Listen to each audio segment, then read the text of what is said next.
Okay, I told you to clap. You guys aren't listening. I'm not going to grade you on a... With the MAGA booing, is that a sign that they actually have come to the conclusion that they made the wrong choice while they were voting? Well, here's some interesting news. We are now seeing egg shortages and egg rationing. That's right. Places like Walmart and Costco and Trader Joe's and other stores are actually rationing eggs. You can only buy 1 dozen eggs per person per visit. You know, how come it is every time Donald Trump is president, there are rations and we have to hoard basic necessities? Last time it was toilet paper and other things. Now it's eggs. There's video out there of people hoarding eggs, fighting over eggs. Why? Because Donald Trump is the most incompetent, worst president in all of American history. Now listen, I don't want to hear any excuses. Don't try to blame this on the bird flu or any other nonsense. This is Donald Trump's fault. Those are the new rules. These are your rules, MAGA. You told us that everything was Joe Biden's fault because he was president and he controlled the price of growth. Disturbed man. He has no business whatsoever even being considered for president. And the fact that this race is close is an utter disgrace. The fact that there are literally tens of millions of people who are going to vote for this criminal just shows you how sick this country really is. I don't think they're a majority. I don't think they're going to win this election. I think Kamala Harris is going to be the next president of the United States. But the fact that this race is even close shows how far we have fallen as a country. That this man, this criminal, and he is a criminal, he's a 34-time convicted felon. He's an adjudicated rapist. He's facing 3 other felony criminal indictments, any one of which could put him in prison for the rest of his life. The fact that he's even being considered, it's mind-boggling. And also keep this in mind. As we get closer to this election, as the days and then the hours start to tick down, and Donald Trump realizes that he's going to lose, and because I think that realization is starting to set in on him, he's going to become more unhinged. Because this is not just about winning an election for Donald Trump. That's secondary. The primary reason he's running is to stay out of prison. I miss who I was before Donald Trump came into power. It's hard enough being a human, an adult, a woman, a mother, but waking up every day with this sense of dread and rage. I miss the person I used to be. I miss the country I thought we were. Pay attention the next time that you're watching Trump on the news or when he's doing interviews and that, and see how many times he says that other people hate this country when majority of the people that are against you are actually fighting for this country because you are trying to ruin it. So the projection is loud. Almost every interview he says, that's what he says. If somebody doesn't agree with what he's doing, the first thing he says is they hate our country. That's the first thing he says. Pay attention. That's Laura Ingraham getting booed, talking about Donald Trump covering up the Epstein files and saying they don't exist. Laura Ingraham, one of Donald Trump's top propagandists. She was speaking in Tampa at the Turning Points USA conference. You don't get much more MAGA than that. MAGA is out for blood. They are pissed off and feel betrayed by Donald Trump covering up the Epstein files and the Epstein list. How many of you are satisfied? You can clap. Satisfied with the results of the Epstein investigation? Clap.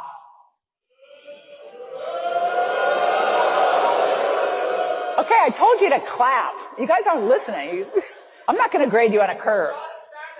So I was going to get to that. How many of you are not satisfied with the results of the investigation?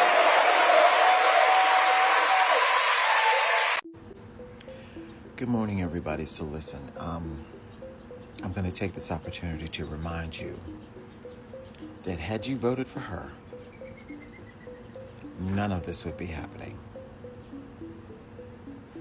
None of it. The carnage is too numerous to name. But the passing of the big, beautiful bill should have been the catalyst for most of you to go, okay, this was the agenda all along, to transfer wealth from the poorest Americans to the richest Americans, to deport people who they don't deem American enough. Because it was never about deporting violent and criminal illegals. It was never about that. I'm sure that was the intention in the beginning. But no. The number is 3,000 people a day. And if that means Americans in there, then that's what that means. But the carnage is too numerous to name. Had they voted for her,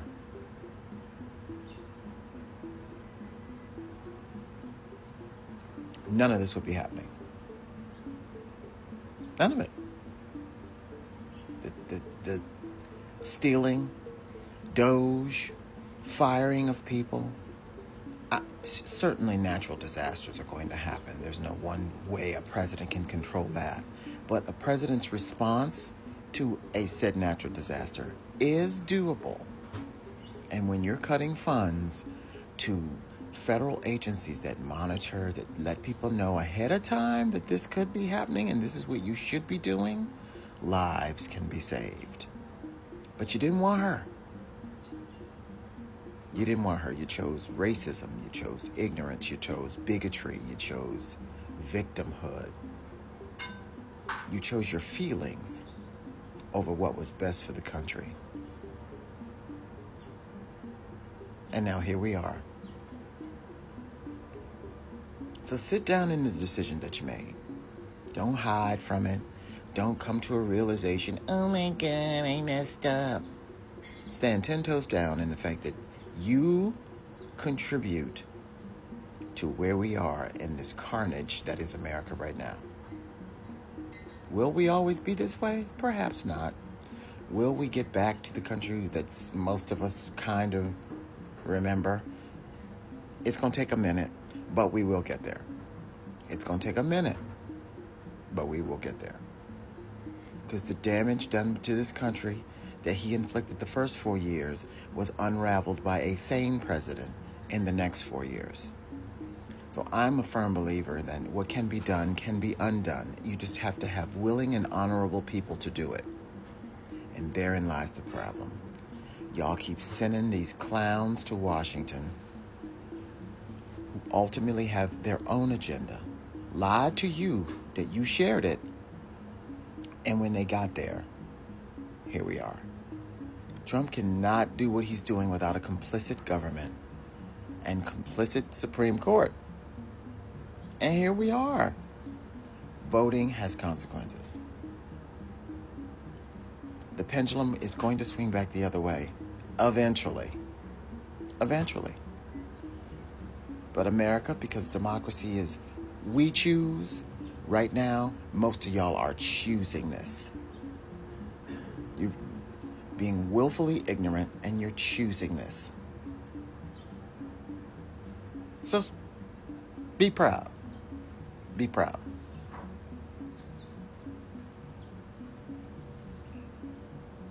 Be proud. Because you'll find out it's coming to all of this fuck around. So Taco's going to play the tariff game again. Yes. Yes, yes, yes. I want to play the tariff game. That's a good one. It works out really well for him. So I like it when he does it. I also like it that, you know, they were all cheering for it in the beginning. But then because the way he did it, he just fucked it up so badly. Got a nice narcissistic wound from being called Taco. But it gave his people enough time to see that tariffs weren't what they were told they were, that they hurt people, they hurt small businesses, and it just puts, it's a tax and it puts pressure on us and it's not going to help us.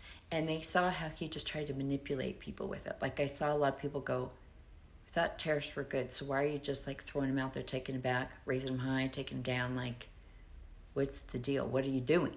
Like, if it's to bring back manufacturing, then do it. So then he doesn't do it, and then he's going, all these companies are coming back. Like, where? You lost 33,000 jobs last night in the private sector. You think they're going to lose or gain next month? No, it's just going to keep doing that. And so they're coming back. Now, the fact they're not. And the thing is with Epstein is you've had 3 groups now that have, it's divided into 3 groups since Epstein. You have the center core. So if it's like a target, the center is MAGA till they die. And they've got his mushroom in their mouth, is what I say. So it's not going to matter what he does. Even if at first it makes them sad, they'll just come back with like, it's his perfect plan. It's God's plan. Don't doubt him. He knows better than us. Trust the process, that kind of stuff. And they are now shaming the other people that aren't just believing in him 100%. That's when you know cult is truly breaking apart, is they're saying, if you're not all in, get the fuck out. And a lot of them are going, okay, I'm out. Because I'm not going to defend someone's defending pedos. And this is such a perfect thing because they are allowed to voice what they're angry about because of what it's about. And when they want to go up against the center core there, it's like it makes them look like they're defending the pedo rings. Like, this is just a bad look. If you stay in MAGA now, pedo. And I've seen MAGA. If you go on Truth Social, if you go on Twitter, you go on Reddit, they are calling Trump a It's happening. I've spent days tracking it, and it's not letting up. And I go and I follow all the accounts, and I look through all of them. They've been MAGA for years. So it isn't someone like me on the going, yeah, it's them. And then you have the outer ring who are very hurt by what he's doing. They're angry about what he's doing, and they're calling him out, but they aren't going to go to the left, at least not at this point, because they don't feel like the left is an option. So one of the things I hear them say is, I don't know that I trust him anymore, but the alternative would be so much worse. That's what they think, because they think 2 things. Either we are demons and the Antichrist and helpers of Satan, or we're communists. That is what they think. So they don't think we're even an option. So as much as they don't like this, they still feel like it's the better of 2 evils because they think we are the evil. So, but their trust has gone down from a 10 out of 10 to like a 6. So as these tariffs go on, and any of the other crap he does, and like even with the deportations that are being handled, their subconscious is now going to scrutinize things differently. They aren't just going to jump in every time. They are going to want it. They're going to have some opinions. Before, they didn't really have opinions. It was just, fuck yeah. They don't check it out. They're not interested. They don't care. F yeah, F yeah, F yeah. They're not going to do that. They're going to, I want to see. I still support him, but I just want to see. Then the outside group is either breaking away or they are on the brink of breaking away. And a lot of them have posted on here. I posted a video yesterday with like 6, 7 of their videos. And I have probably 100 screenshots of what they're all saying and talking about. I keep trying to post them, and I've had a hell of a time with TikTok this week. It doesn't want to cooperate. It doesn't want my views to go out. It will not even show that I've posted videos at all. So I don't know what's going on. Anyway, so the tariffs are very exciting because they are going to feel them differently. So every time he does stuff like this, do not go into, oh no, go into, fuck yeah, fuck yeah, fuck yeah. Because it will keep eroding his base, and it does matter. They are already saying it's going to go blue in midterms. They're saying that, or they're saying, I'm going to vote blue because F this dude. They are voting in polls and voting him negatively because they're trying to drop his polls to put pressure on him. Like his own side is turning on him or trying to manipulate him and force him into doing things. And not to mention that White House is in shambles. They're putting up a better front than they did last time because he just would throw people out. He can't do that this time. He's out of options like that. He doesn't have 500 Rudy Giulianis. He's down to his his bucket of people that will do it, his bucket of crabs. So he has to kind of stick with them. And they're all people that bury bodies, and so I think they'll kind of feel locked in there together. Anyway, tariffs,